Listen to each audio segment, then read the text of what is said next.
Welcome to the fourth meeting of the Urban Renewal Task Force as we work on and continue the Town Center Urban Renewal Feasibility Study.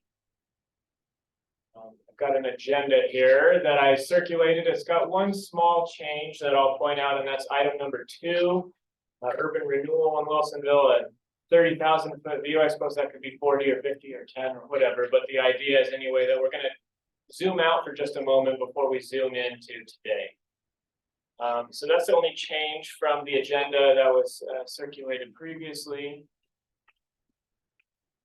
And our intent today is to get into the projects and the costs of those projects and how we share costs for those projects and how we recognize that the cost of these projects impact both the city as well as our taxing district partners, and want to spend some time on that topic as well. Those will be the two main items. We'll cover a few other points to provide context and to sort of set the stage, and then look at where we go from here to close out this feasibility study project.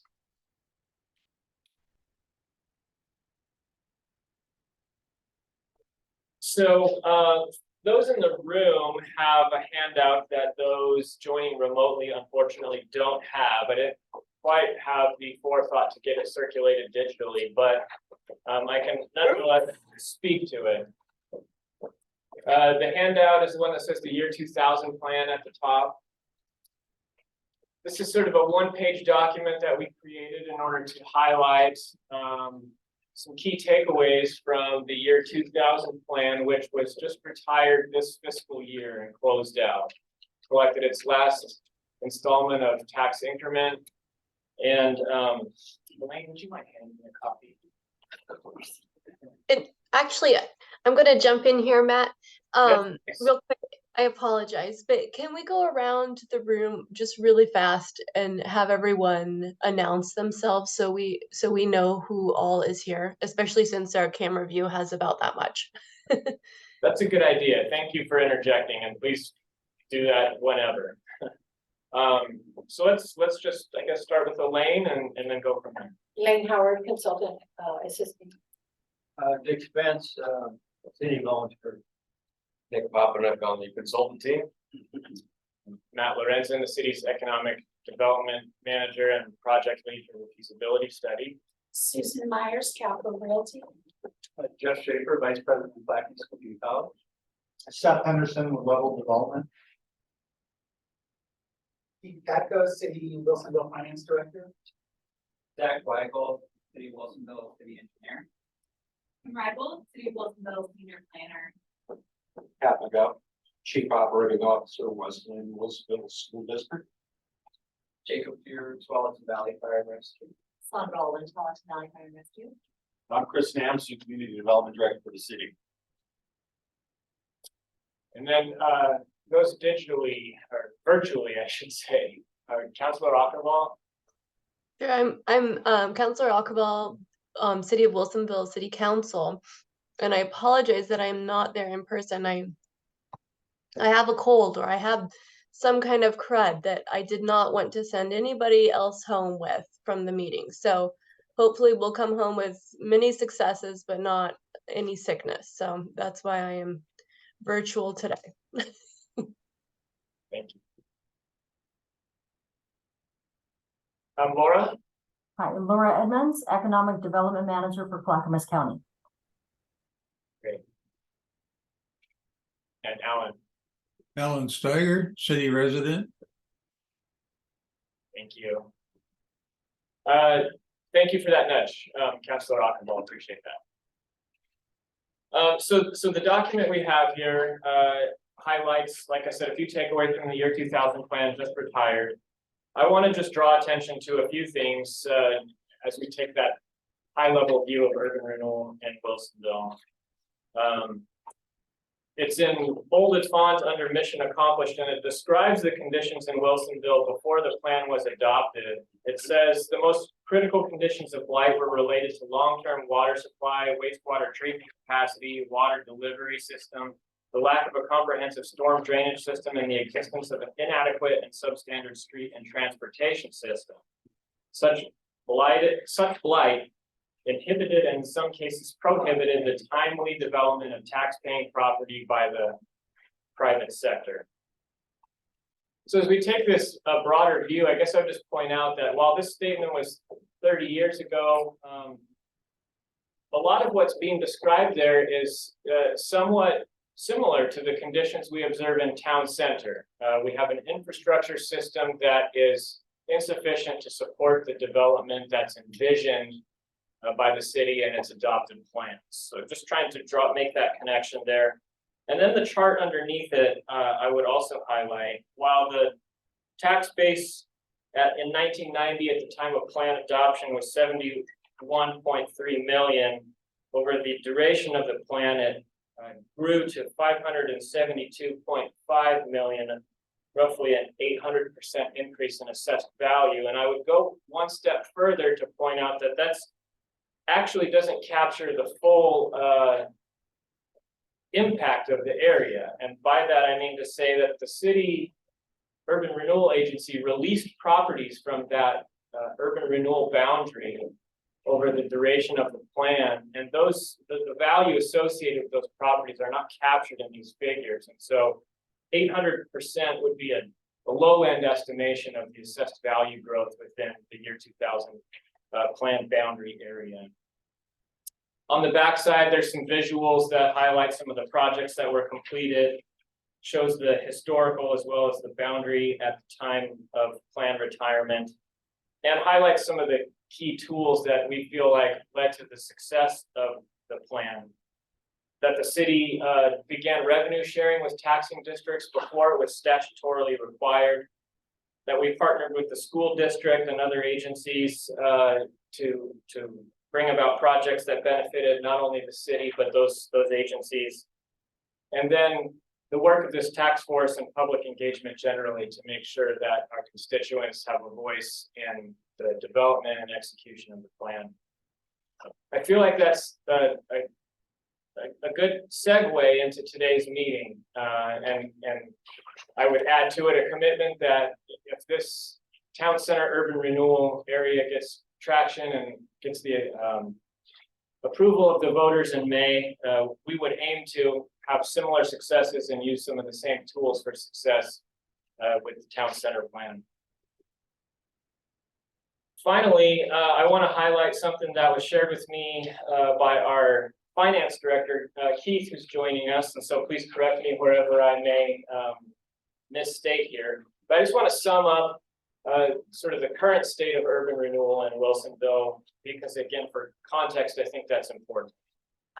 So again, the year 2000 plan is now closed. It collected its last increment this past fiscal year, and now $3.6 million has been released back to the tax rolls and to the taxing districts, including $713,000, which goes to the city's general fund. That leaves 3 plans still in place: the West Side Plan, the Coffee Creek Plan, and then our very small Wynn Plan, which now only has Twist Bioscience within its boundary. The West Side Plan will be closing this next fiscal year. In the current fiscal year, it reduced collections from $5.2 million down to $1.6 million, the final amount that was needed to retire debt and complete the outstanding projects. So that means an additional $3.6 million has been released back to the taxing districts. Of that, $703,000 to the city of Wilsonville's general fund. The Coffee Creek Plan, and again, that will be closing and collecting no increments starting next fiscal year.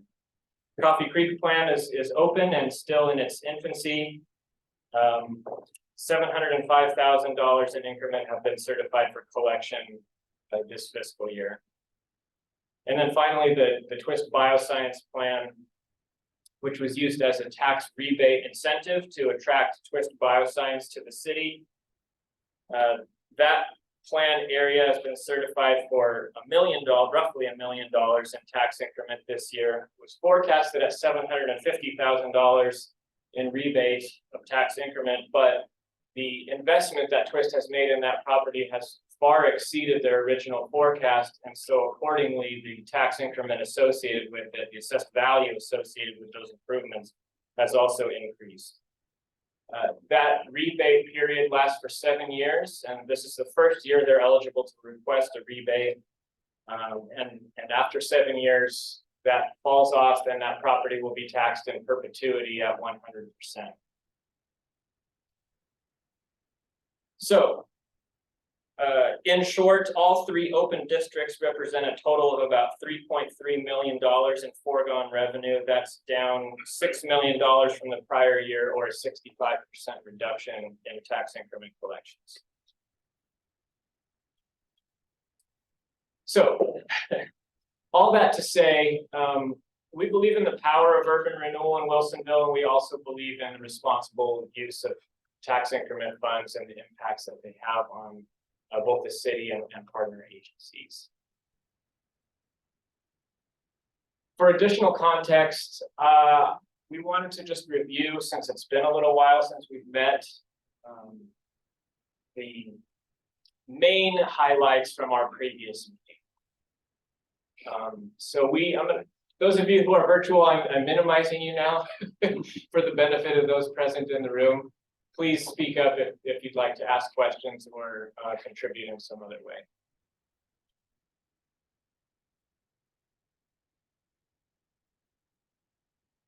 So after a pretty deep dive and analysis from our planning staff, we looked at the town center plan, the allowable uses under the plan, where development was likely to occur, and made some forecasts for what type of development would occur and where. So you see that represented on the chart. The green area here on the left under land use shows the proportion that we foresee being redeveloped. And then of that redevelopment, the different types of product that might be built as redevelopment projects.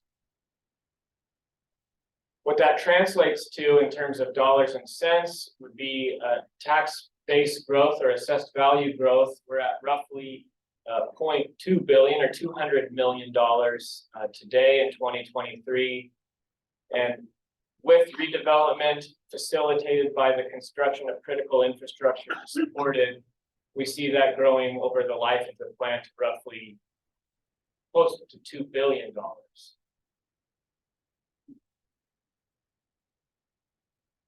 We also talked about the capacity of the district, given the assumptions that we just covered.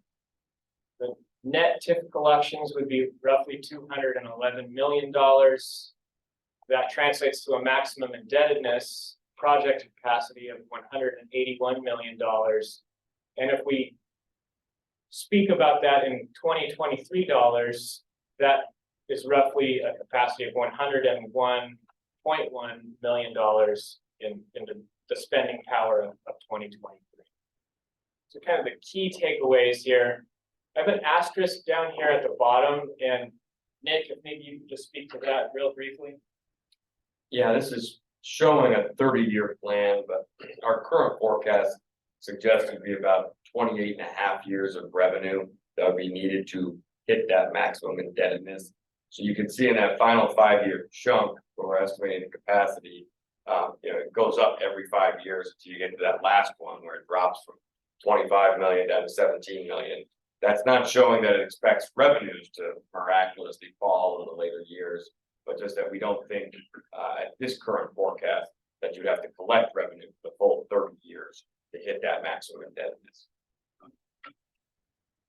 And anything on these preceding slides that came from you? I think you covered. I think if you go to the slide showing the growth and assessed value there, and you mentioned that goes from about 200 million to about 2 billion.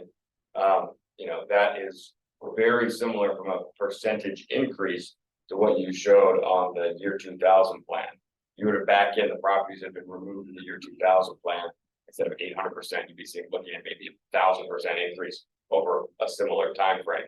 So a very similar growth pattern, what is being forecast here, to what actually occurred in the year 2000 plan. That's coincidental. We didn't take the year 2000 plan figures and impose them on this. It just happens to be when we're looking at the projected development here, it has a very similar potential to what we actually witnessed in year 2000.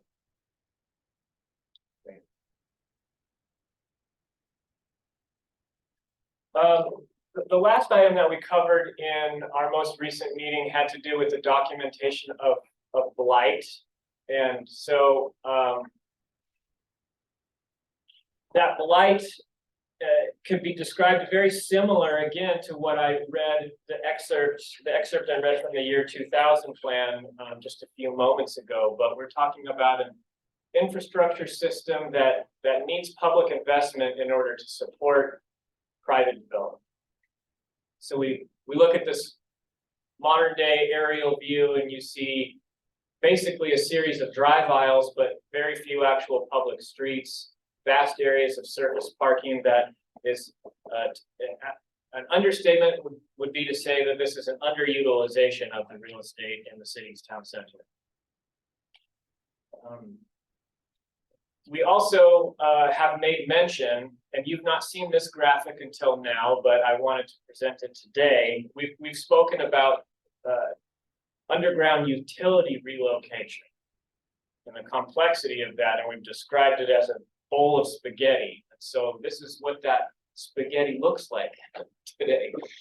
You see underground utilities that run diagonally through parking areas, and those will need to be aligned with the future street network that will be built out within town center. And there's costs associated with that, and we don't believe that it's realistic to believe that private development alone would be able to support the cost of such realignment. And we'll get into that a little bit more deeply in just a moment, but I just wanted to provide a visualization of what we're talking about with regard to this particular aspect of blight and infrastructure changes that are required to support new development and redevelopment.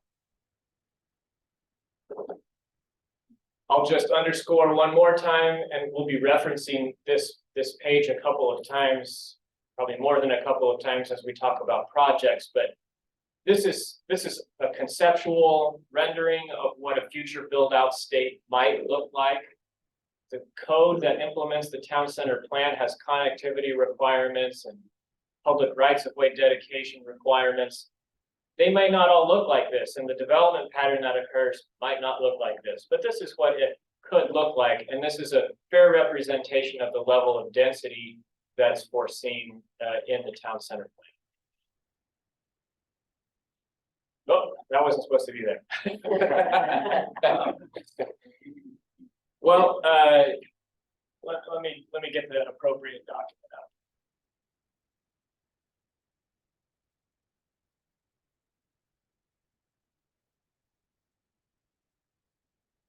Okay, there we go. So for those in the room, I think you all have this in front of you, and so now's a good time to pull it out and make it handy.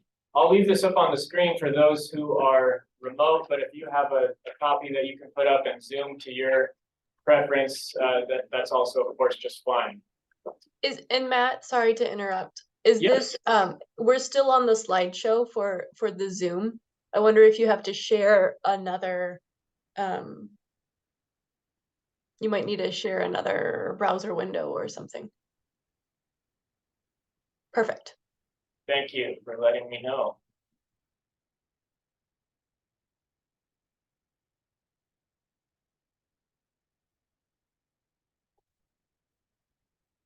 So I hope that this portion of the meeting is more of a conversation, and where there are questions, please ask them. I'm going to be asking fellow staff members to probably speak to those areas where they have a level of expertise that I don't. But I'll attempt to at least sort of facilitate here. But we want to go through and talk about these projects. One additional qualifying statement I want to make clear is that the order that these are shown in are in no way a prioritization of the projects or an order that we foresee that they'll be completed. This is simply the order that they appear within the town center plan. I have descriptions that I'll read for each of these projects, and then we can talk about the cost allocations, and I'll probably lean, like I said, on other staff to speak to those points. The I-5 Bike and Pedestrian Bridge and Gateway Plaza project is to construct a bike and pedestrian bridge across I-5 to safely connect Town Center to the Wilsonville Transit Center, employment areas, and neighborhoods in West Wilsonville. The project includes a gateway plaza that serves as a landing for the bridge and an open space serving development on the west side of Town Center. We've paused to discuss this project in previous meetings. I expect we'll do so now, but Zach, could you take a moment to just talk about the allocation of various contributions, city SDCs, private development, which doesn't apply in this particular situation, and then urban renewal and how we've landed where we've landed. Yeah, so that project is in the current SPC analysis for transportation, and the parks SPC was updated last year, or actually just last few months. So that contribution is called out already in those 2 comments. So we know that we are currently collecting system development charges to pay for reporting of that. And Zach, portion of that to SDC, is that related to the amount of the project that supports future growth versus the amount that supports, like existing users, or kind of the arithmetic behind those allocations? I mean, it's that's what was identified in the SPC plan as the contribution.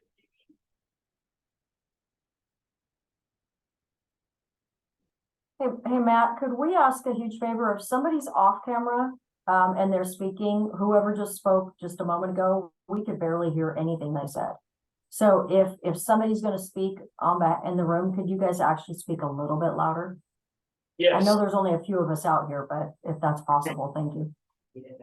Okay, yeah, no, thank you again for that nudge. We want to make sure that the message is getting through. That was Zach Weigel, our city engineer, who spoke.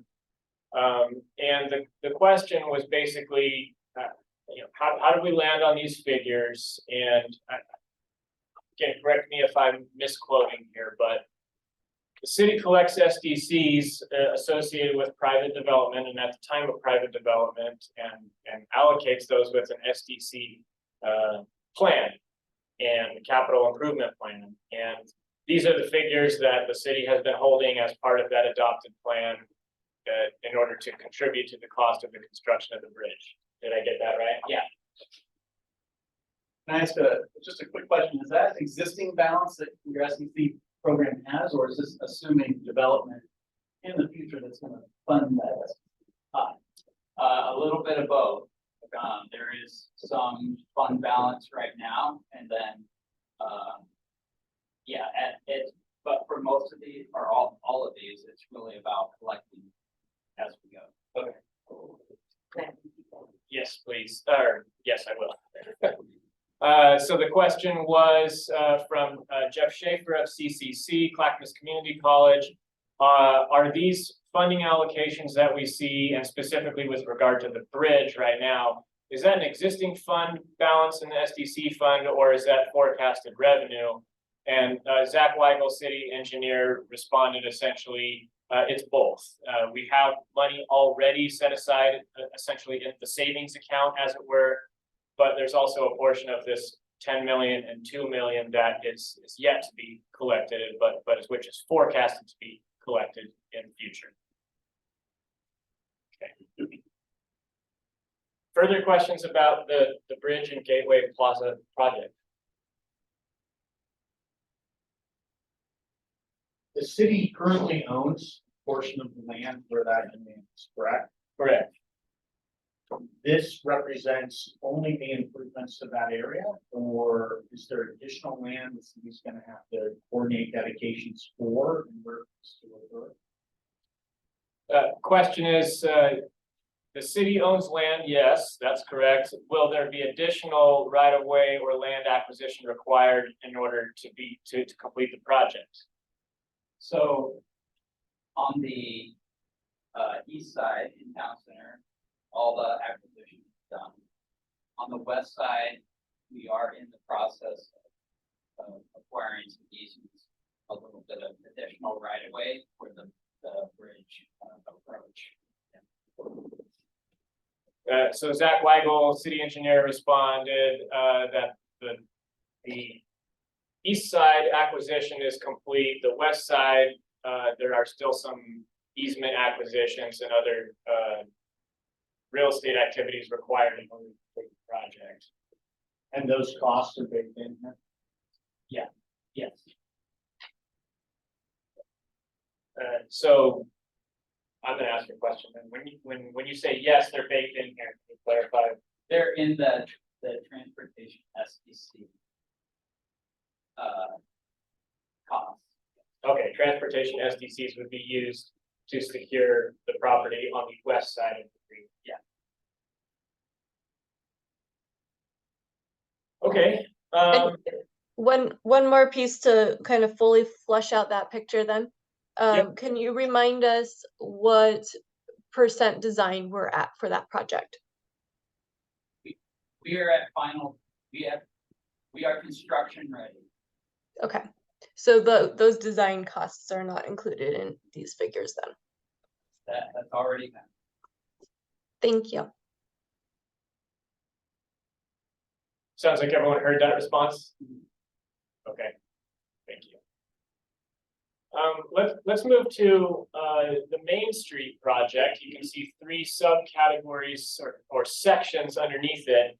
In previous iterations and presentations that you've seen, it hasn't been labeled in this fashion, and that isn't because there's any change to the projects itself, but upon further reflection and as we were doing the work required to put this spreadsheet together, it was fairly apparent that some of the terminology was pretty confusing, especially with regard to names of streets in that northern central section of the town center, which has a Park Place and then a Park Place. What are the other names that are on there? Parkway, Parkway Avenue, Park Place. Yeah, it gets confusing pretty quickly, and so we thought it would be best to really just simplify this for better understanding of everyone involved, including us, because we at times were getting confused about which section of street we were talking about. But there's essentially 3 sections of road that need to be constructed to create that center north-south spine or Main Street in the town center area, a north, central, and a south. I want to try and pull up.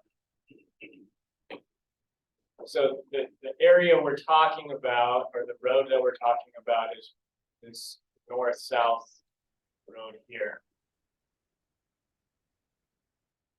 Now, whether or not it will be called Main Street is of course yet to be determined. That's why we have the parentheses, but it will function as a Main Street. The city's Diversity, Equity, and Inclusion Committee has been tasked with designing a naming convention and system for the town center area.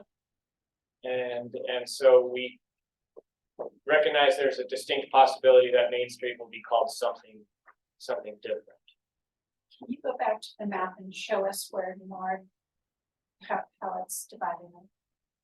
Yeah, Zach, or Kim, probably gonna need you to help with this, but I can give a description first and then we can point as we go. So Main Street North is to upgrade the existing section of Parkway Court and Park Place from Town Center Loop to the northern edge of Town Center Park to meet the cross-section adopted in the Town Center plan. So, if I'm understanding correctly, that would be from Town Center Loop to Town Center Park. Yeah. So, and that is an interesting segment because certain parts of it are designed more like the street, some parts are designed more like a private access way, even though it's public, so that will really serve to unify and coordinate that particular segment of the road. Including the notorious cul-de-sac that is not a cul-de-sac. So, we're talking about the improvement of this section right here. And that was Kim Reibold, senior planner in the planning division that just spoke and helped us to define the section we're talking about and also observe this cul-de-sac, which has been opened up to be not a cul-de-sac, although it appears that way. But when you drive it, it feels like you're going on a private street. When you get down to that, I just drove it coming here, just to refresh myself. Going to the bulb, you think, okay, is it okay to drive through this or not okay to drive through this? So it certainly doesn't function as everybody thinks it's a public street. So I have a question, Susan Myers, Capital Realty. So when we owned the theater land, when we brought this in, we had been told they didn't want to cut the apple in half, is what they used to call it. But as we came in with the application, they decided to make this connection, the city did. And it was done as an easement across a parking lot. And I just want to confirm that that streetscape is now public and not owned by the theater. And if it is owned by the theater, do we have the funds baked into this to purchase it as a street? So it may have been dedicated, which is still. I would guess the expectation would be if development occurred, that dedication is required for development. Yes, if we had a development application that was going through this town center planning process, we would ask for right-of-way dedication where we didn't have it. I think Zach is looking into the details right now, but essentially we would either be able to get that right-of-way dedication through development, or like we have to do oftentimes with other right projects that would be opposite. We did not have the whole, because even if we have part of that as right-of-way, the cross section might not align with the actual right-of-way that exists. And I guess my point is, if it's not actually owned by the city, then that improvement would not occur until development. Probably. Okay. Thank you. For those remote, was that audible? Okay. I think that's a yes. The next section is the central section, and I'll read the description. Upgrade the existing section of Park Place from the northern edge of Town Center Park to Courtside Drive to a curbless street that is an extension of Town Center Park, meeting the cross-section adopted in the Town Center plan. So we're talking about this section right here. Kim, anything you would add there? Just I guess a little color behind this segment and why it's different from the segment to the north. The cross section was designed here to really allow for activity from this part of the street to potentially be closed off when there's events, festivals, and the like at Town Center Park. And so the curbless street that's mentioned is really intended to create a space that creates more of an interface with the park itself, but then also used for traffic when it is not being used for an event. Okay. Questions about that section? Hearing none. Main Street South. Construct a modern Main Street meeting the cross-section adopted in the town center plan as an extension of Park Place south from the intersection with Courtside Drive to Wilsonville Road. We're talking about this section right here, which doesn't exist today. Kim, I'm going to continue to call upon you. I hope that's okay. Sure.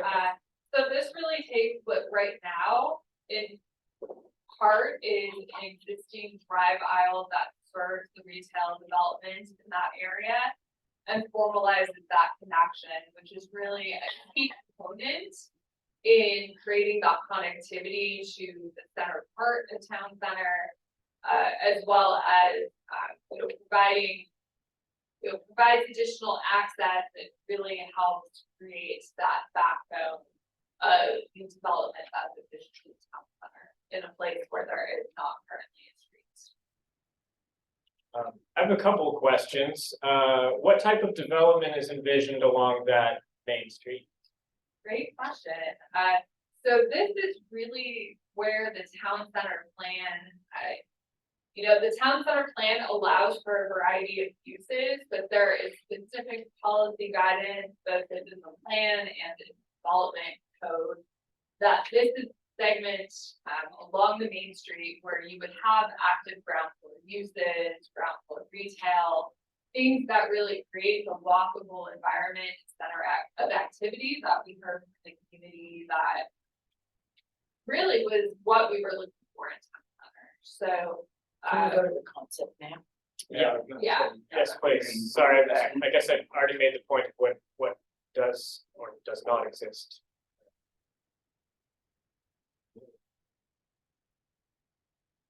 Yeah, so it really is the main street that we do not have in town center. That is what is envisioned for this particular, for the main street as a whole, but particularly this segment here. My second question is, would the existing structures be able to remain in place and still be able to have this alignment that we see on the map? Sure, I might defer to Zach a little bit on the end of that question, but the way that the drive aisle is currently aligned, I think some of those, and I can't quite see where it is, but essentially the street is where there's currently a drive aisle. There's not a structure presently there.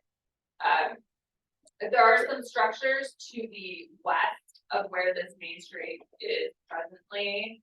And so some of the right of way, I think where a pinch point a little bit is kind of that southern end, but for the most part, this is the street, yeah, you can see there. This is a street that would be planned for an area where there are not currently buildings. And I know you've looked at the right of way on that southern piece. Yeah, we looked at the right of way on that southern piece and, there's room to fit in the road.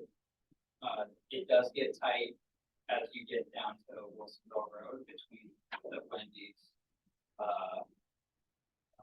drive-through aisle and the building, but, when we looked at it, it looked like we could keep it. And this would become the primary intersection on Wilsonville Road to access the town center, is that right? I mean, there's gonna be, it looks like the plan has a lot of intersections that allow you to get in there. But is this one sort of the highest priority intersection, or are they all sort of equally prioritized in the future vision? They all kind of do different things. This is the intersection that really drives people into the core of town center. So when you compare it to other intersections, the one just to the east draws people in as well, but it's also intended to provide a good pedestrian and bicycle oriented connection to the existing development to the south and the neighborhoods there. East really is gonna be, you can go into town center, you can also go around it and connect up to the west. So yeah, the main street really is drawing people into that core. Would there be street parking on Main Street? Yes.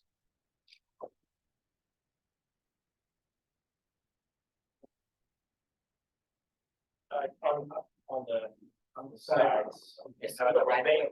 Yeah. Which you have done around. I asked the question, would there be street parking, and question in the room from Dick Spence was where?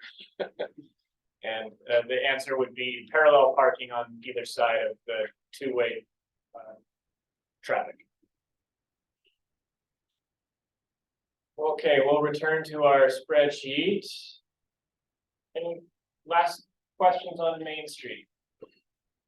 My one question is the private contribution in the southern portion is significantly higher than the private contribution percentage on the others. I assume Central is so low because it's a unique park type street. There isn't private development directly adjacent to it. It's got public land for the park on most of that right of way. Is there a reason for the difference in the assumed developer share for that southern Main Street portion versus the northern Main Street portion? Yeah, it's because really the entire one side is developable, that would be almost like new development, right? Whereas there's existing development, limited opportunity for a developer to build. Yeah, it's all based on the assumed new construction adjacent to that road and the frontage improvements they'd be responsible for. Got it.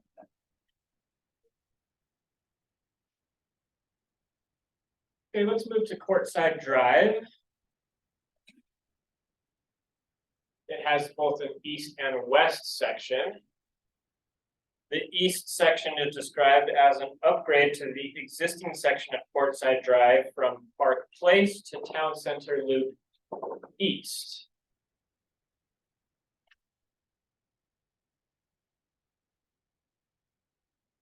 So again, an upgrade to the existing street from Park Place to Town Center Loop East. So we're talking about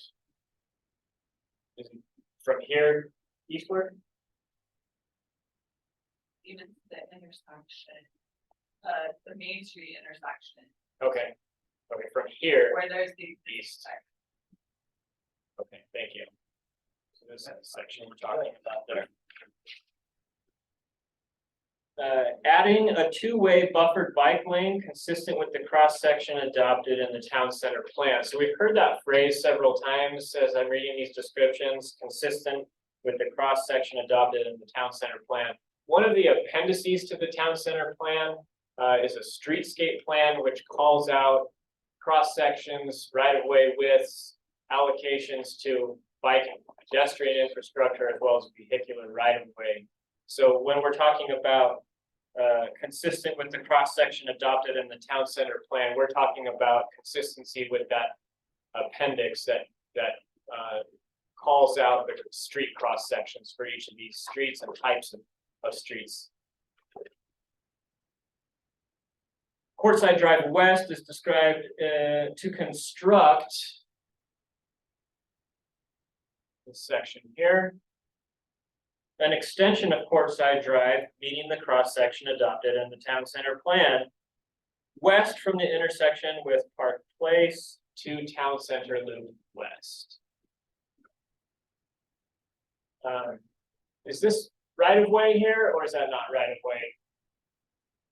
I think this, again, being a concept is, we don't know exactly how that street segment will align with Town Center Loop West. A lot of it will be dependent on any future development that happens in that particular area. And that will allow us to determine the best location for that connection. So I think that looks to me like it's actually showing a pedestrian bicycle connection. Okay. But I think that's something we would look at either with development or if the timing the city was doing that project, we would have to figure out. Okay. And so the cost sharing there kind of reflects what you just described, that since it would be in conjunction with private development, we show the developer carrying 50% of the cost put in there. Questions about Courtside Drive?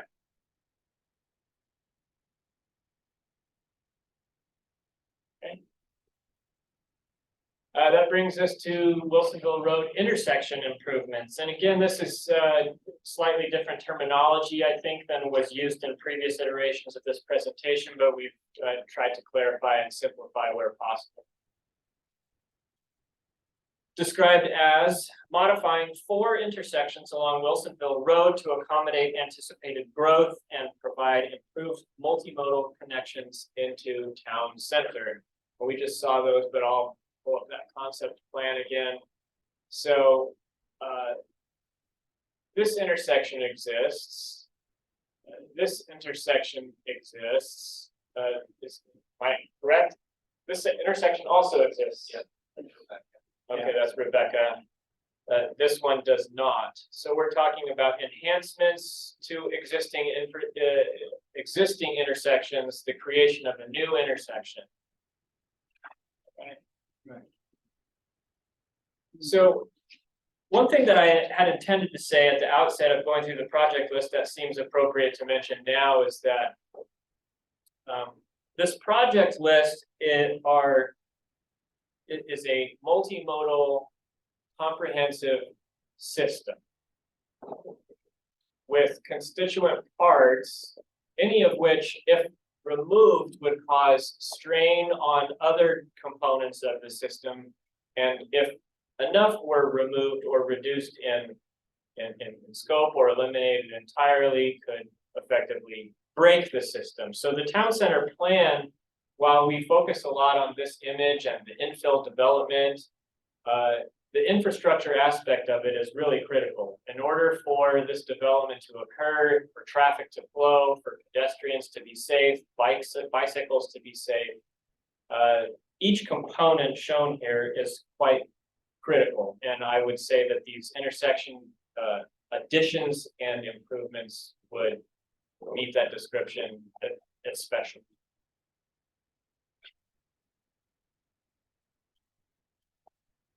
We'll continue to town center loop modifications.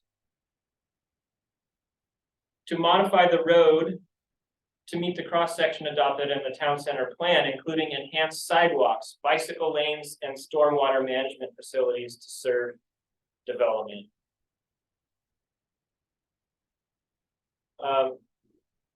Zach or Kim, are there specific sections of Town Center Loop West that need particular attention or modification? It would really be from Parkway to the north, all the way down to Wilsonville. That would become more of a town center type street.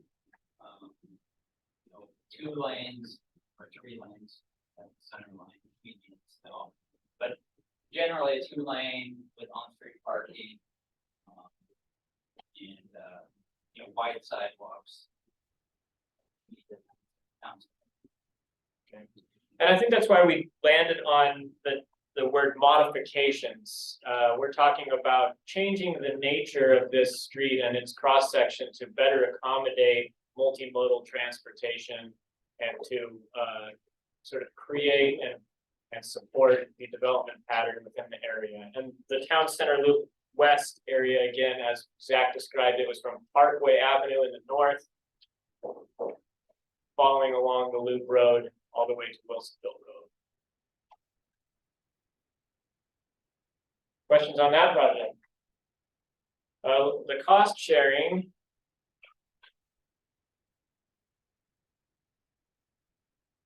There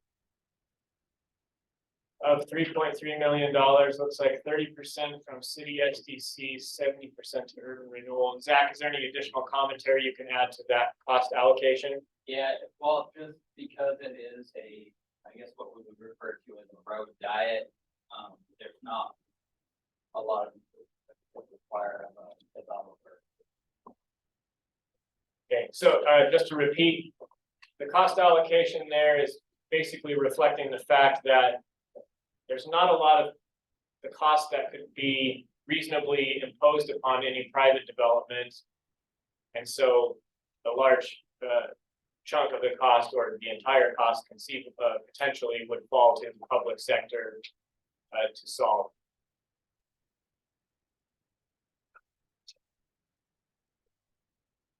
Okay, let's move to local street network. This project would create a new local road network, including travel lanes, parallel parking, street trees, and sidewalks to improve connectivity throughout town center and serve new development. Here you see that shown as one of the largest line items, or the largest line item, $36 million, 75% in the form of developer exactions and 25% to urban renewal.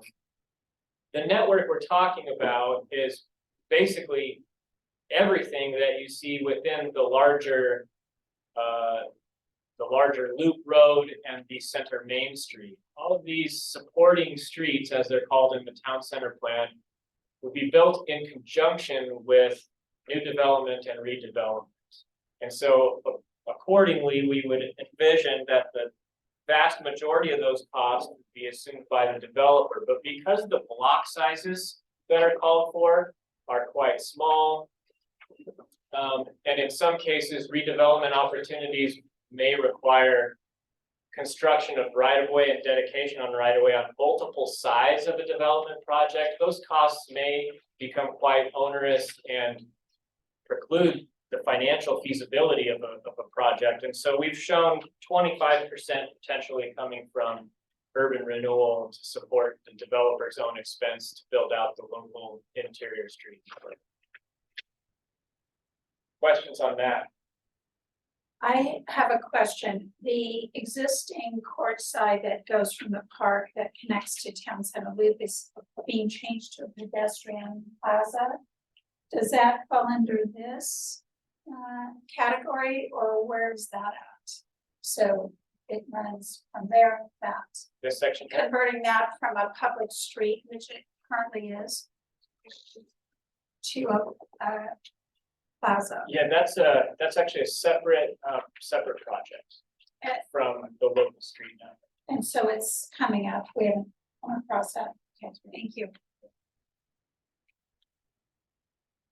Seth, any questions? No, just absorbing and how the development community will absorb these costs. I do think it's, as someone who does this kind of work for a lot of communities, it is frequently that when we're looking at a list of projects that's put together by the public sector, they omit entirely the local street network because they're focused on the larger infrastructure pieces. And so they say, well, we can get the private sector to pay for this, this, and this. But if they aren't showing the large expense the private sector is already making on the local street network, it winds up not being a complete story. So this table, I think, tells a more complete story about where private dollars are going to be needed here. You might not see all the private dollars in large amounts for all of the other projects, but the local street build out is a substantial cost that does fall on the private sector. The other thing to keep in mind, all the SDCs, that is private sector. Right?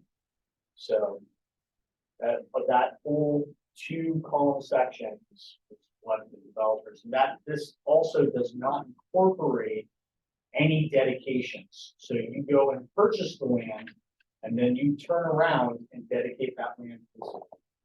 So we're Sherry's property, we're at about 15% of the overall project value for the dedications, the improvements, the SDCs.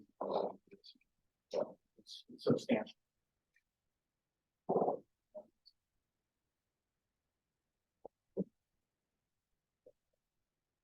Well, I just start to wonder when we look at the intensity of how much of the roadway needs to be dedicated. Do we exceed, Dolan as far as the expectation for land to be developed? I don't know where that is. I think it's kind of subjective. Yeah, Right. so, It's a lot. to clarify Susie's question, she's referring to Dolan findings, which sometimes are required in conjunction with new development, and that name comes from a Supreme Court case, which basically says that public agencies, cities are not allowed to exact dedications of right-of-way from private development that exceed the proportionate impact, thank you, of their development on the public system. It's a question. It's a question. Yeah. One thing I will say, when we were going through our project, you look at the overall infrastructure plan, you'll see a road between Sherry's and McDonald's. And engineering worked with us to dedicate, right, so. Yeah. Right, so we've dedicated our portion, which will be a pedestrian path today, but should McDonald's in the future go away, the other half of the road will be dedicated from that property. So. I think that the discussion has been, this is conceptual, and that is a working point. So this is your site, right, Seth? Yeah. So the road he's referring to is this No, one. no, the other one from, Oh, excuse me. that one, you got it. So that's. When constructed, your project would not construct this road, but provide connectivity in an alternative method. Correct, and our half of the road width as a dedicated. On the backside, obviously, we're dedicating that full. And backside means this section. Yeah.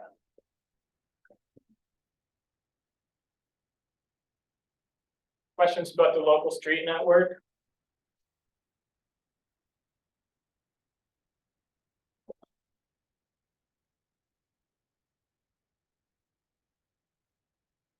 Would anyone appreciate a break, or should we keep plowing through? Okay, Can I ask for, in the footnotes, can you remind us for B and C what IN-4 stands for? I apologize. Yeah, IN4 is Main Street South. I'll need to make that clarification. In the master plan, so required with IN-4 or occur after IN-4. That just means Main Street South.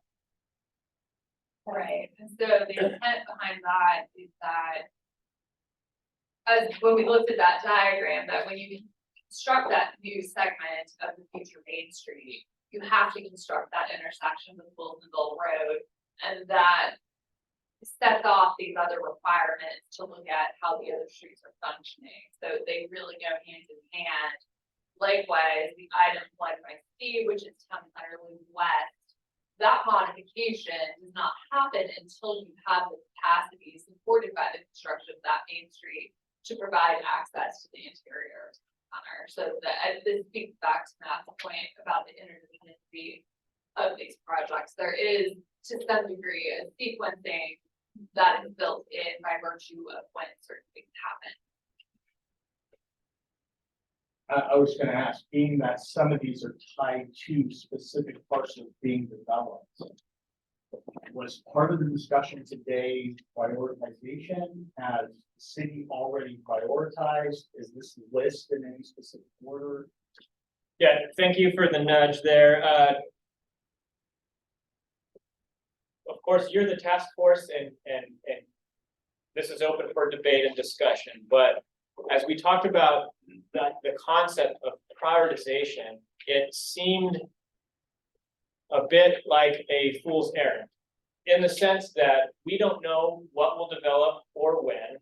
And because many of these projects are to be done in conjunction with new development, to prioritize them at this stage, especially at the feasibility study stage, we're not even at the actual plan adoption process, seemed not only premature, but potentially unuseful.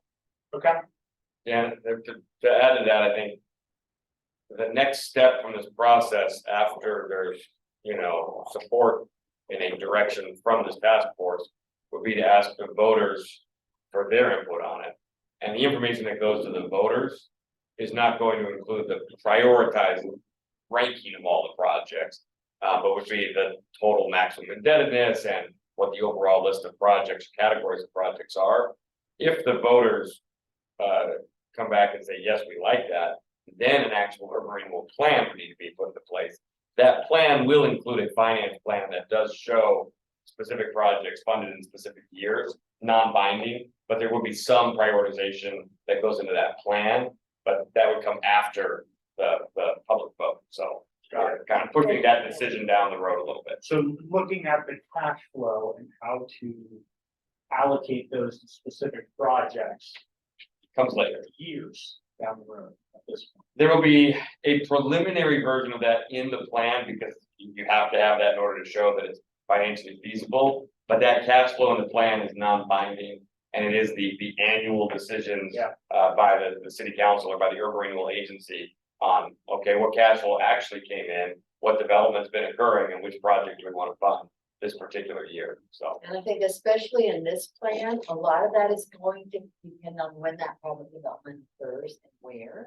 So we can make assumptions about how we would like it to happen and what seems to be logical, but we all know that until that private development starts coming to the table, you won't really know how that's going to work. So that will end up being adjusted, I think, every year in the annual budgeting process for the area it's adopted. However, there are also projects that will drive that. private There are development some, and yep. Interest, so. It's more of a chicken and an egg than a lot of urban renewal plans are. So We'll try and accelerate just a little bit here. We're moving on now to bike and pedestrian infrastructure. This rolls several projects into one larger category. So again, this is one of those instances where the naming convention differs slightly from what you've seen previously. This is projects previously called out as IN 10, 11, and 12. It includes the Park Place Promenade conversion to a bicycle lane track construction throughout the area, and the Gateway Plaza to Main Street Promenade. So this would include the promenade that Susie was referencing earlier, the Park Place Promenade conversion. So converting this from a street for cars to a promenade for only bicycle and pedestrian access. So that's a public asset that the city maintains. Is that correct? Yes. Thank you. The other projects, let's see, visually, Gateway Plaza to Main Street. So we're talking about this section right here.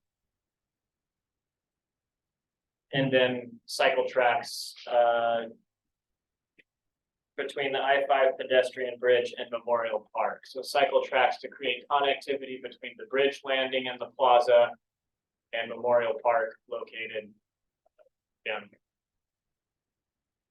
So I think one thing I would add here, it is a catch-all of a number of different projects, but really what a lot of it boils down to is build out like the Admiral chain concept that is within the town.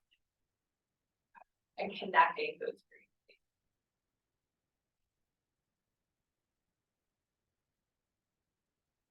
So, underground utility, or sorry, questions about that category? Underground utility relocation, I believe we've covered already, but you can at least now see the cost allocation there. Questions about underground utility relocation, water, wastewater, stormwater.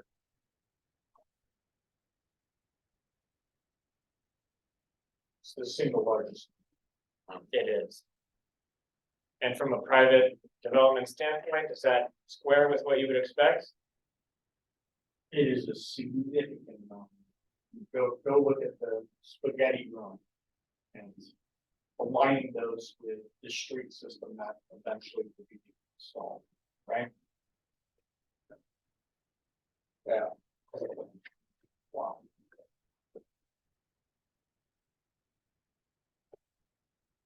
Finally, under infrastructure, parking solutions. So not only an S in parentheses, but also quotation marks. This is one of those categories that we really struggled with, and as described about the prioritization of these projects, we also feel that this will be largely driven by the pace and level of development. We don't know what it could or should look like at this stage, because right now we have an abundance of parking and we don't see parking becoming an issue anytime in the foreseeable future. But at some point, as the density is added, there will be solutions required, but by treating it in this fashion, we feel like it allows us the flexibility to construct or incentivize parking solutions, whether that's a centralized structure, development incentives to integrate parking into development projects themselves, either underground or on the surface. We don't know what it would look like, but we knew that it would cost money. And so I've tried to make an allocation So Ken, accordingly. it seems like either all those funds should be in the developer category or all of them should be. So I'm trying to figure out the 6 million for a developer contribution. So if you're gonna have a developer build it and you are contributing funds to incentivize them to build it, then it's only in the URA. That's the way it's shown. Well, right now it shows 6 million in the developer. I don't right, the developer would take it on because it makes money for them long term. And if you are motivating through URA funds, it would show only 6 million in URA funds. Otherwise, if it's just, if you're, for instance, the city's purchasing the land and then contributing it and saying you have to build parking here, then that developer column would be 0 because they're just taking it on as a business plan, right? So I don't think it should be in both columns. I'm not sure where the private contribution would come in. Right, I mean, the private sector is probably gonna spend a lot of money on parking in this area for their own development needs, and as they are assessing what their particular development program needs. It's gonna be a lot more than 6 million that gets spent in total on parking. So if you're talking about a specific public funded parking solution, it probably just needs to show up in that urban renewal category. Or potentially you find a developer that says this business plan works with no contribution from the city. And then that line is just 0 all the way across. Right. I see developer contribution as contributing to some sort of public improvement. Where potentially this is a business plan on its own, if you're having them build and own a parking structure. Does that make sense? But what if it's a public owned structure Then development. that to develop, so if it's a structure and to me, this is such a big area and that density in which it's being proposed. I don't think one structure, like looking at like Oswego, their parking structure, it's impacting the development immediately around it. In this, it is so broad. And if you're proposing a single parking structure that others would contribute towards, because they're not having to provide parking on their space, but they know their customers need a place to park. And so if it's a public structure that's maintained, then, you know, I think that would come out of SBCs. rather Because than, how is the city going to enforce to say, contribution towards the parking? Man, I don't know if maybe, you know, Just for think about the this, logic. I understand what you're saying. Funding. for this funding plan here, I think part of it is that, you know, we have a maximum indebtedness that's known. And so, $101 million in today's dollars, the amount that could be contributed to from the urban renewal area. And a lot of those other projects are truly engineered design projects that have a specific cost that we're solving for. Yeah. Parking is more nebulous. So I think this is showing the URA with this proposed maximum indebtedness could contribute $6 million in today's dollars towards parking solutions. Showing money in the private column may just be indicating the intent that parking solutions here will need to be a public and private partnership. And, you know, the exact dollars that get put in and how this comes to be, still needs to be worked out. But 6 million is what this urban renewal area could afford, and it's assuming that the private sector will also be playing a role in that. I don't know that the exact $6 million figure under the private column there is something that we're planning to hold anybody to. So somebody's illustrating the concept of a public-private partnership here. if at 50,000 feet, the calculations do not impact what we're discussing, that I'm just wasting everyone's time, but trying to understand the logic. Yeah. I definitely don't think it's a waste of time to have that conversation. Yeah, no, and Nick, thank you. Again, comments that I could have made, should have made at the outset here is that we can't see the future clearly at all. It's very fuzzy. And so the intent of this spreadsheet is not to show exactly how funds will be, these $101.1 billion will be divided. We actually don't know, but we wanted to put forth a good faith effort to demonstrate that the city would have skin in the game, that the private development community would have skin in the game, and that we'd fill the gap with urban renewal, and that we believe we could accomplish the projects that are called out in the town center plan with the maximum indebtedness capacity that we have. That's really the overarching intent of this exercise. The line items, although we're going through them in quite a bit of detail, I don't want to dismiss their importance, but because the future is unknown, these numbers are going to shift. And I think we wanted to make a good faith effort to let our taxing district partners know who are foregoing this money, that the city is anticipating significant contributions from developers and from their own SBCs, that they aren't looking for urban renewal to fund 100% of this. And I think that's an important message for all the taxing district partners, is to let them know that it is a shared cost list.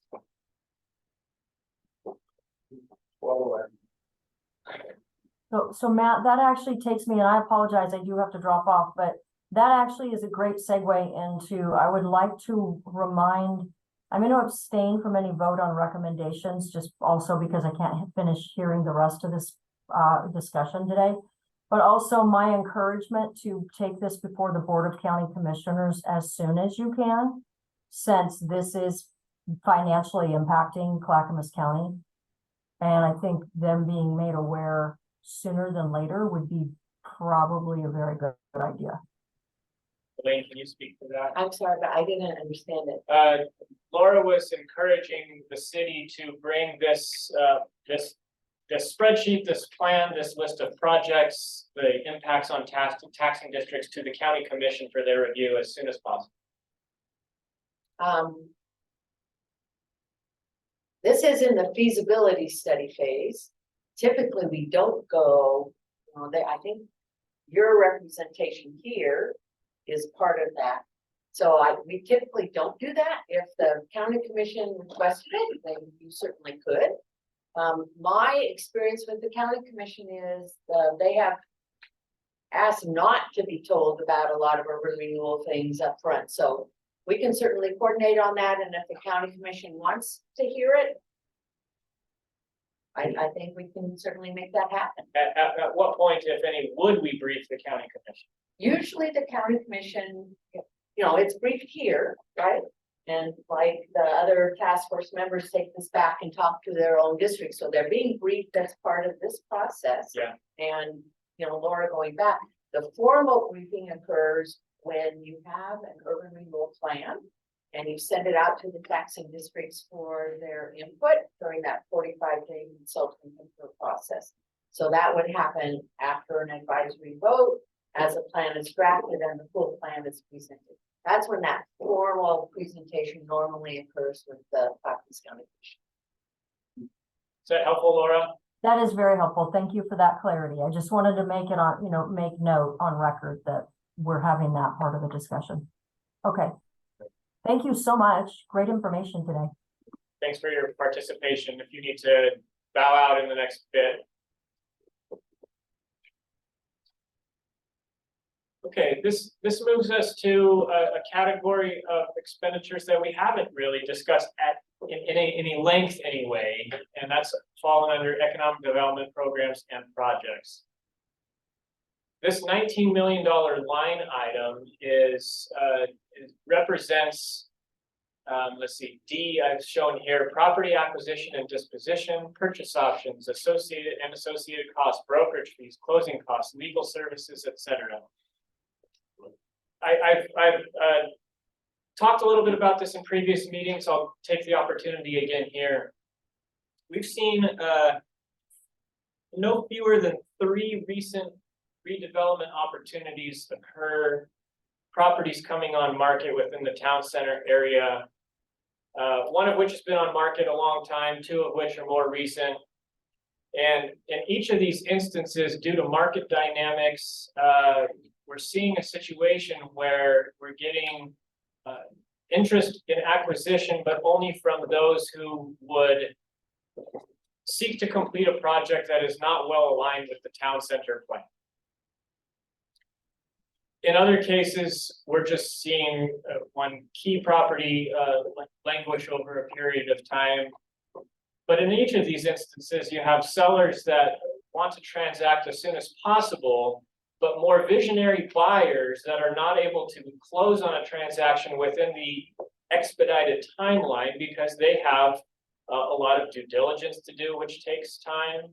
They have a land entitlement process, which takes a significant amount of time.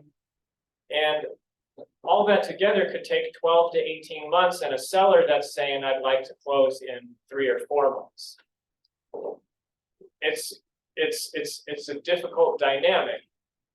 In any case, the city or its urban renewal agency would never attempt to compete with private development. But where private development is unable or unwilling to realize the vision of the plan, this line item would hold funds aside to acquire property, to program it at a conceptual level, very high level, and then turn it back to the private development community through a formal RFP process where the land would be purchased back by a private developer and developed according to the program that the city has envisioned. There may or may not be incentives associated with that. I've sort of reflected that in some of these smaller line items here. In any case, it allows a seller to exit the property within the timeline that they expect.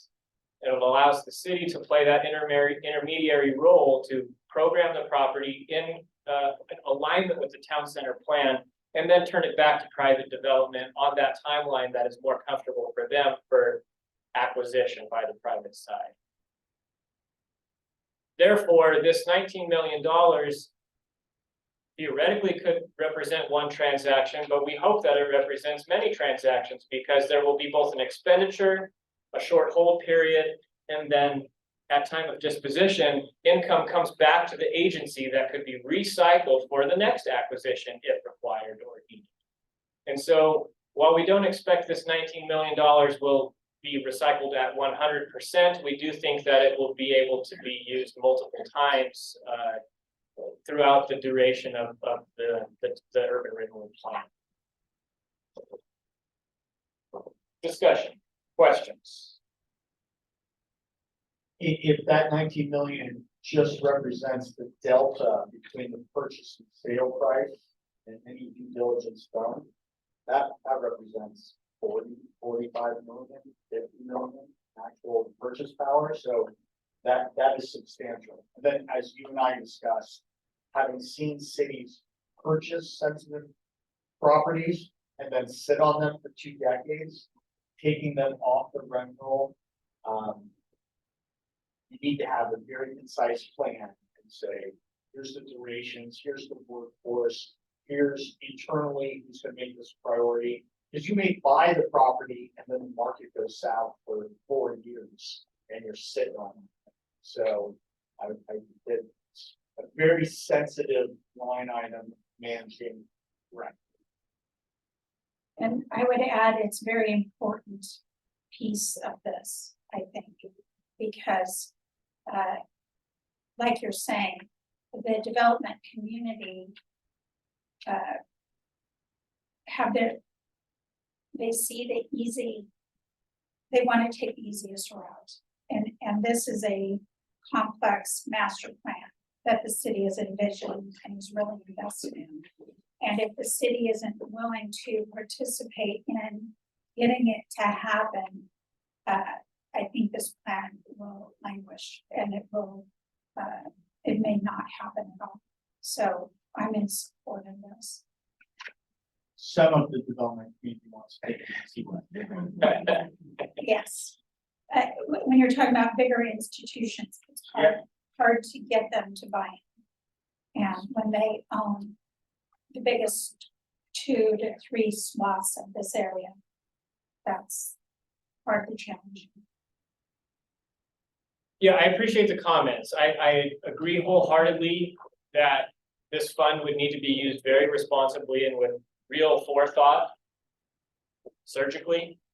I also agree with Susie's comments that this line item is, I think, instrumental in the realization of the vision plan. And I think we have 3 recent case studies that demonstrate that's the case in the form of the Fry's property, the cinema property, and then another property which may be coming on market soon. We really, this task force would be part of informing how any sort of acquisition RFP disposition process would occur, and so feel that the oversight mechanisms are in place to use it well.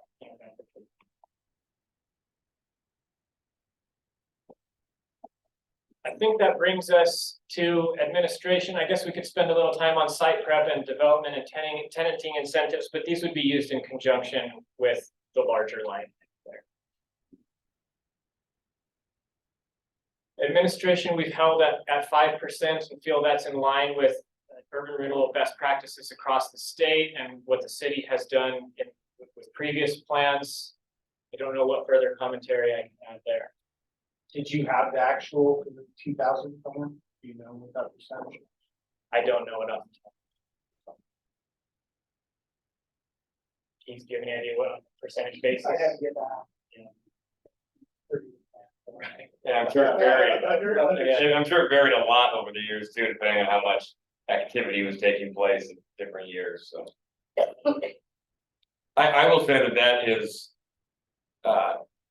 Elaine and I see a lot of these, and that is definitely towards the low end, Yeah. which we appreciate.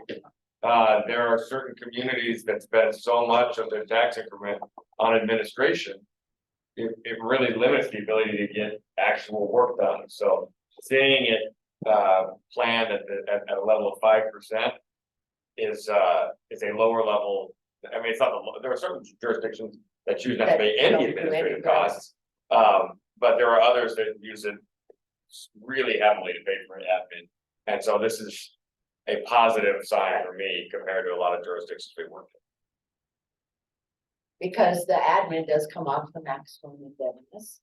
And so we really work with communities to try to make that as reasonable as possible. And I think this is totally a very conservative, reasonable approach.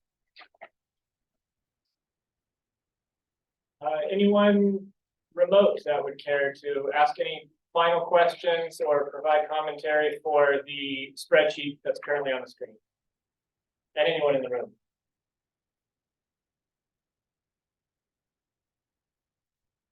I'll speak up. I noticed that really the only grant funding strategies are associated with the High Bridge.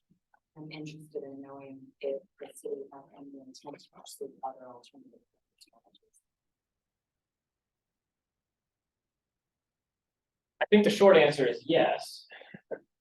Not knowing what those opportunities may be over a 25, 28-year plan duration is difficult to say, but certainly we're aware that the state legislature and the governor's office is talking about potential appropriations to support infrastructure that supports housing development. We would absolutely pursue those funds if made available, especially with development ready projects and quantifiable infrastructure projects to support them.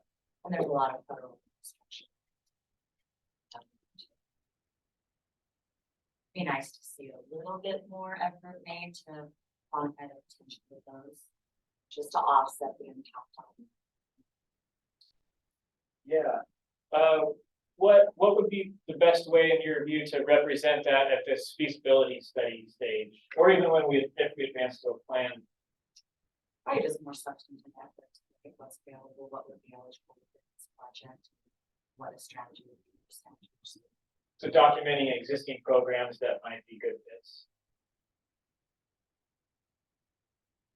Thank you. I think even just putting that, verbiage in the plan that staff will aggressively pursue. I think that, you know, a lot of times in 10 years, people aren't here, but if you have that intent placed within your plan, that helps remind everybody that that's something that you're committed to, so we can make sure if this needs to put some language in to support that. Yeah, underground utilities is an interesting example. A lot of the grants that have been available in the last 10, 20 years have really been focused on incentivizing traded sector industrial construction. So if you're building factories, you can get grants to pay for the transportation and the water infrastructure and all that. But if you're building downtowns, and you don't score well for those grant funds. But in underground utilities is an interesting example. And again, as we've talked about the priorities of the state, maybe shifting away from exclusively looking to incentivize traded sector job growth and towards housing development. So we can certainly, who knows what the next 25 years will hold for us. But yeah, it's been a challenging thing to try to pursue grants for a lot of mixed use downtown development in recent years. So. I would support that too, because I know our last jail bond was 90 million, but we actually got 125 purchasing power with all the grants that we got. So we don't do a good job sometimes reflecting on jail bonds, how much grant money we can leverage with all the federal incentives that are out there nowadays. And there's a lot of kind of hard to say what it'll be over the next 20 years. It's kind of like in our laps with a lot of stuff. But it is something that maybe even in its own potential column to offset the cost of projects, there's a lot more building power sometimes. Or getting those. Yeah, I think in an ideal scenario, you know, grant funds that come in would allow us to expedite debt retirement and completion of projects and closure of the plan area. And I would make that statement specifically with regard to that real estate line item there. You know, if we get to year 25 and all that's remained is debt to be paid off and we have money in this fund, then I would then be exhausted to retire debt and close the plan. So this line item functions very practically in the near term, but then functions, I think, more broadly as a contingency and a debt retirement fund as well. I have one more question, Matt. Is the city going to be open for a plan duration provision, meaning that there will be language and an eventual plan that says the plan will end within 30 years after 10 years versus the possibility that it's going in long to the debt retirement? Yeah, the question is the city open to setting a time certain end date for this plan as opposed to leaving it open-ended? I think again there we offer the short answer to say that the city is highly interested in earning the support of our partners. And so if that's something that taxing districts feel is important, we want to have that conversation. We do, at least for Charles Valley Fire and Rescue, because our current policy is staff won't be around for 30 years. And so probably not working on plans, really a function of debt versus time. Even if it's called a 30-year plan, if haven't retired debt, it stays frozen for us. And our revenue is less frozen. And so having some insurance for the future folks that will end when you say it's going to end will be managed properly with some kind of performance metrics that are helpful to our policy. Okay. So again, comment from Cassandra Olden at TBF&R. Would appreciate a conversation and a date identified for end closure of the plan, and additionally some language that identifies metrics and performance expectations as well.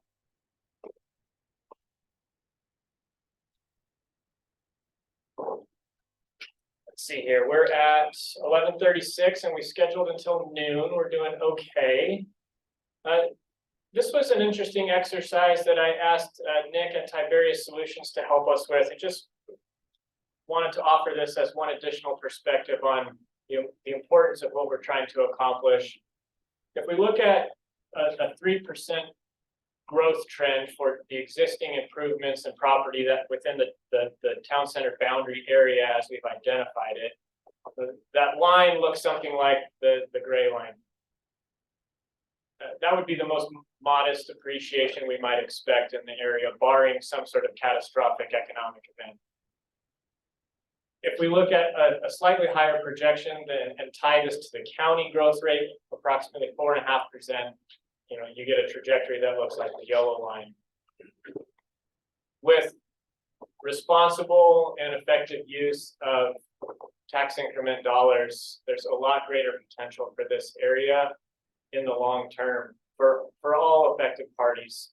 And I don't say that to diminish or minimize in any way the impact of foregone revenues in the near term, and by near term I mean like 25 to 30 years. But if we're talking about urban renewal from both the standpoint of community development, which of course this plan is very focused on, creating a city and a heart of the city that the residents want and have called for in the town center plan, but also addressing it and looking at it from the taxing district standpoint, what's in it for them? It's a reasonable question. A massive increase to the tax base within a part of the city that is already within city limits and does not constitute a new service area. That potential is really quite profound, and I just wanted to call that out with this slide. The but for is referring to a phrase that's often used within urban renewal context. Would this tax base occur but for the implementation of the urban renewal program? Nick, anything else you would say there? No, I mean, I think again, that the future is uncertain. It's uncertain what will happen here with tax increment financing. It's uncertain what will happen here without tax increment financing. These are our best guesses to illustrate the difference. Market cycles, the individual whims of property owners and developers in the area will all affect that. But certainly the best uses of tax increment financing are when you have the ability to shift this trajectory. And when it closes down, all those taxing districts are better off in perpetuity for the several decades of foregone revenue that they sacrificed. And just to say, well, is that our realistic when we looked at the year 2000 plan, it's the same mark. So yes, it is realistic to implement and have that kind of assessed value growth. Thank you. Don't expect anyone is going to be able to read this, but hopefully you have a copy that's easily accessible or your screen is large enough. I do have paper copies here for those folks in the room. I've asked Nick to say a few words about this slide, so with that I'll pass it off to you. Yeah, absolutely. So we talked mostly about the benefits of what the urban renewal area can do, all the projects that it can fund, the vision that it can implement, the infrastructure investments that can be made, the long-term growth of the tax base. That's why we do urban renewal, is to achieve all of those benefits. But we want to make it perfectly clear that those benefits do come at a cost. And the cost is not borne by the taxpayers in terms of having an increased tax bill. It's borne by all of the overlapping taxing districts. And you can see there are a lot of overlapping tax rates here that are impacted. Some more than others, though on a proportional basis, this really does affect all of these jurisdictions in a meaningful way.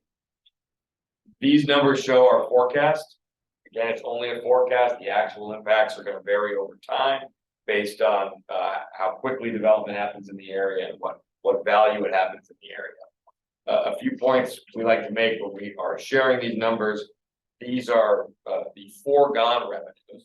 So this isn't a reduction compared to revenues today, but it is foregoing the growth in revenue in this area in the future. Some of these revenues would not exist but for the new investments that are being made in the urban renewal area. that gets back to that previous slide where we're comparing the anticipated growth here with the potential growth that might have happened if this grew at the countywide trend of 4.5% per year. So if we don't do anything in this area, we don't expect that each of these jurisdictions would capture all the revenue we're seeing here, because we don't believe that a lot of this revenue would exist. Now, the exact amount of this revenue that would happen with versus without the tax increment area, that is too fuzzy of math for me to try to stand behind, which is why we show the full amount of foregone revenues here, because that's the amount that will be foregone. The share that would exist with or without the urban renewal area is a matter of debate. A couple of things that we also note on here, these total impacts start low and grow over time. So we see $100,000 a year in the first year, which is estimated to be 2026. And then you get to be 5, 10, 15, 20 years from now, in 2045, we see a $10 million per year figure. And then by the time you get to the end of the district, you're approaching $20 million per year based on this forecast. The fact that Wilsonville has had a active urban renewal program in the city for a number of years means that you can put these numbers in context of the urban renewal areas that are being closed down. And so we can see that this past year and then the upcoming year, with the closure of both the year 2000 and West Side plans, those have been collecting roughly $9 million of tax revenue for the last decade now. That money has been freed up and is going back to some of the taxing districts. So when we look here, we are really forecasting that it would be close to 20 years from now that this area will begin to have that same magnitude of impact as the two districts that have closed down. The Twist Biosciences plan that we just talked about is another one that exists today, has about $1 million per year of impact right now, and is going to run for 7 years and then close down. So again, that's something that is being impacted today, but won't be in the future. I do think that it's critical for the impacted taxing districts to see that track record in Wilsonville of closing down their urban renewal areas and giving that money back to the overlapping taxing districts so that they do reap those benefits. There are some other communities that have tax increment areas that linger 40, even 50 years and just never quite go away. And so you only have to sacrifice and you never get the payoff. And that is not the experience in Wilsonville. I think that's all, other than, this shows a forecast that goes out for 29 years or 28.5 years worth of tax revenues. That again is just a forecast. It's tied to the maximum indebtedness. And as Cassandra said, focusing on potentially putting an expiration date in there that says whether or not you meet that debt, this is the final date for collecting revenues. A lot can change over that time frame, both positive and negative developments. Interest rates can go up and down. So lots of uncertainty, but this is our current forecast. And for all of the impacted taxing districts that have representatives in the room, these are real numbers that you can take back to your boards and share with them the potential impacts of implementing the great vision that the city of Wilsonville has put together for the town center area. I'm going to add just a little bit, and that is for anybody who doesn't know this, but the impacts on the education districts are incorrect because they're funded through a state funding formula. So the local school district and the education service district are funded through the state school fund on a per pupil basis. And so urban renewal in this community or in Portland or out in Burleson all impacts that state school fund, which is then refilled with other funds from other sources to meet that per pupil basis. So it doesn't mean that per pupil basis goes down anywhere in the state. And then the community colleges are funded through a community college fund based on classes that students take. So that is an impact to those big funding sources, but it's not a direct impact to the district. So we call that an indirect impact. I appreciate that point very much because the schools are made whole, whereas our foregone revenue here represents 8 years and 7 months of operating a fire station staff with 12 firefighters. And we don't get made whole, we don't have SBCs, we don't have any alternative funding sources, and we're not being backfilled by the state. So that's, that's why we get. Yeah, absolutely, and we've heard from other fire districts, point recently too, which is, so schools are not directly impacted, the other general government, are, but some of those general governments, entities have a more diverse funding portfolio than others, so some are more dependent on property tax revenue, and it's more painful for those jurisdictions. Elaine, your excellent point about how certain folks are or aren't impacted. It's also worth noting that urban renewal today only impacts permanent rate levies. So any jurisdictions that do have local option levies or general obligation bonds, those are not impacted by what's going on here.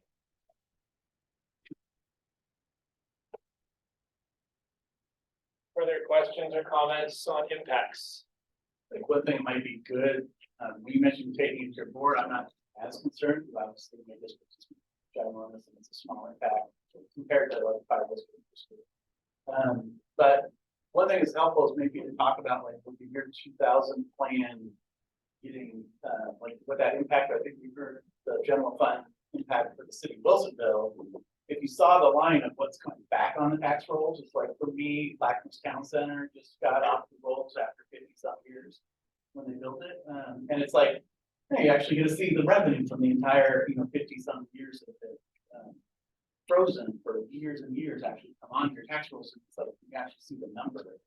It's kind of useful to say, okay, I'm ready to pick the next urban renewal with this, get better support from my elected officials, knowing that these are just things that some come off that are helping fund the next thing that they can get benefits from 30 years down the road. So it helps it to feel at least a little bit more like an investment rather than just an expenditure you can see any return.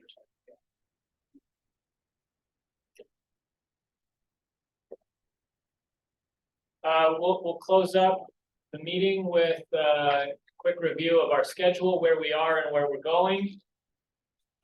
We are here, October 18th. We're going to meet again in November before the holidays are upon us to review draft ballot language and a communications plan to be rolled out in 2024. At that meeting, we'll basically be looking for any final words, questions or concerns to be integrated into the final feasibility study document. That'll be the last formal opportunity to provide feedback on the work that we've been undergoing for the past several months. I'll brief the council on both of these topics, projects, as well as draft ballot language communications in December. As I mentioned, we'll roll out our communications plan to voters in the new year. The council will adopt language, the final ballot language after commentary from this group and any other A/B testing we may do. This date in previous iterations of this timeline was shown in February. Many of our counselors will be in Japan for a sister city visit in February, and so we needed to move this timeline up just slightly. So that's the reason for the difference. The last day to submit the language to Clackamas County for inclusion on the ballot is March 1st. Of course, we intend to meet that deadline and then the vote on May 21st, if the council directs us to move forward with all of this. That positions us to prepare and adopt a formal plan document and accompanying report June, July, and August of 2024. We can adopt it no later than October, is that correct? No later than No, September 1st is really your deadline because the assessor certifies in the tax roll the first week of October. okay. Sometimes the second, but we like to think about the first week because if they do, then if we're adopted by September 1st. Yeah, though I don't know that we're anticipating a massive change in the tax roll from that year. I mean, there's not skyscrapers going up right now, so I don't know that there's a huge financial consequence to that deadline, but that's the proposed deadline to meet with the schedule that we have and the forecast that we have. And then all of our financial forecast forecasts are based on an actual tax one too, so it's it clean. Yeah.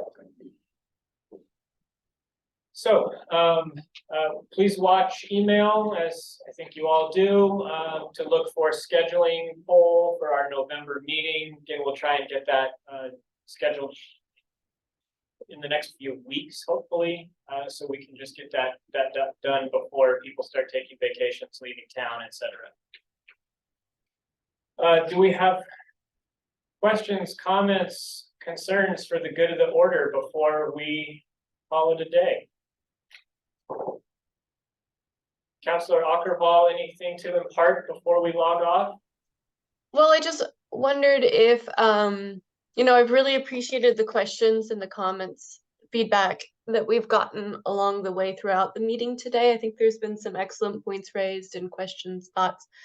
I want to just make sure that we give chance for everyone to have that time to reflect, and if there's any summary comments right now, it might be nice to hear them from the room or from other virtual participants, because as your you know, as your schedule highlights, the next step along with communication to council is to start drafting ballot language. So it would be good to hear kind of some summary comments from the group at this point.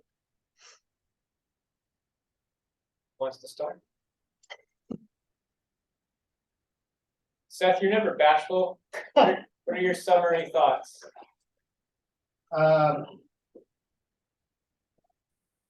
Appreciate the level of effort that's gone into breaking down the total indebtedness amount. It is 50,000 square feet, so there's a lot of components to it that will be moving. Selfishly, I have concerns about the level of contribution from the private sector to support all the SVCs, the infrastructure improvements, especially if the financial market drops out and we have a substantial recession. That will impact all the assumptions. And that's what keeps me up awake every night. I think it's also really important when you're looking at a document like this one, where all the total bond numbers, a lot of those are substantial numbers. And if not for component has to be considered. When you look at the first 5 years, you extrapolate that down and understood that each one of these districts is impacted differently depending on the other sources. But to get to the ultimate town center plan vision that everybody had input into within the community, it's going to take a group effort. And a program like this will facilitate and accelerate that realization. Thanks. That was Seth from Level Development Northwest. Jeff, anything to impart? No, I really appreciate all your good work, and I mean, you've done a great job of just breaking all this down and making it easy to digest and allowing for comments and feedback. And I feel like just really appreciate how much effort your team has put in. That's to all the staff. I spoke a lot, but this was informed by a lot of input from staff. Susie? I have nothing more to add. I reiterate everything that's been said by them. Thank you. I just appreciate everything that's done, and the other people who were here with knowledge. I've learned a lot. I think anybody listening, and I'm only getting interested in we've got to do something with the city, especially downtown. We've got to really help, I think, on the parking and how can we make more for retail people living and do that. That's one of the things we have to do because we're running out of land to just keep building houses. We gotta take care of it. And if we do the affordable, that would be the ideal thing. Do it together. Walking, public transportation system. DDNR? Thanks. The rest of the staff. That's all of us. Alan, Oh, sorry, Alan, I apologize. Well, I think the question that is going to come before us, even though we don't know the future, and I won't be here in 30 years, is are we better off with the plan or without the plan? What's going to happen if we don't have the plan? I don't think much will, at least certainly not to the extent it's imagined in this plan or is hoped for in this plan. So I think we have to look at it as it's a positive thing that will help us focus on where we wish to go in the future. Thank you for all of that. Thank you for your participation in this group, and we will continue to be meeting and dialoguing, and I'm just so very grateful for all of the voices that have led to the work that we're reviewing now. So thank you very much. Wilsonville leads with thought, I think, and that takes many heads at the table. So thank you. Thank you for participating in spite of your crud. Thank you. Well, with that, I think log off. Wish everyone a good day. So now, say next meeting is sometime next